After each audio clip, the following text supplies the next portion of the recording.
औज़ुबिल्लाहिमिनश्शैतानिर्रजीम बिस्मिल्लाहिर्रहमानिर्रहीम। अस्सलाम वालेकुम। अरफा करीम फैसलाबाद के एक नज़दीकी गांव राम दिवाली में 2 फरवरी 1995 को पैदा हुई। वालिद माजिद अब्दुल करीम रंधावा एक आर्मी ऑफिसर हैं। अरफा करीम सिर्फ 3 साल की उम्र में स्कूल में जाने लगी। 9 बरस की उम्र में 2004 में माइक्रोसॉफ्ट सर्टिफाइड प्रोफेशनल का इम्तिहान पास करके इंफॉर्मेशन टेक्नोलॉजी में एक तहलका मचा दिया।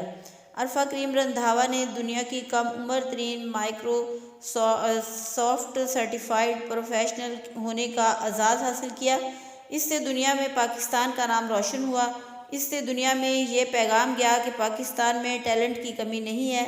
माइक्रोसॉफ्ट ने बार्सिलोना में मुनक्किदा सन 2006 में तकनीकी डेवलपर्स कॉन्फ्रेंस में पाकिस्तान में से सिर्फ अरफा करीम को मदऊ किया गया था।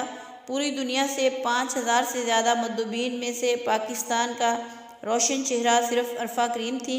ये पाकिस्तान के लिए एक बहुत बड़ा एजाज़ था, मुल्क व कौम का फ़ख्र थी। पाकिस्तान की बेटी पुरअसरारियत के पर्दों में छुपी हुई परी पुरअसरार तौर पर 14 जनवरी 2012 को इस दुनिया से कूच कर गई। इसने 16 साल की उम्र में वो सब हासिल कर लिया जो करना था। पूरी दुनिया में अपना सिक्का मनवाया और पूरी दुनिया के सामने मुल्क व कौम का नाम रोशन किया। पाकिस्तान और अहले पाकिस्तान का सर फ़ख्र से बुलंद कर दिया।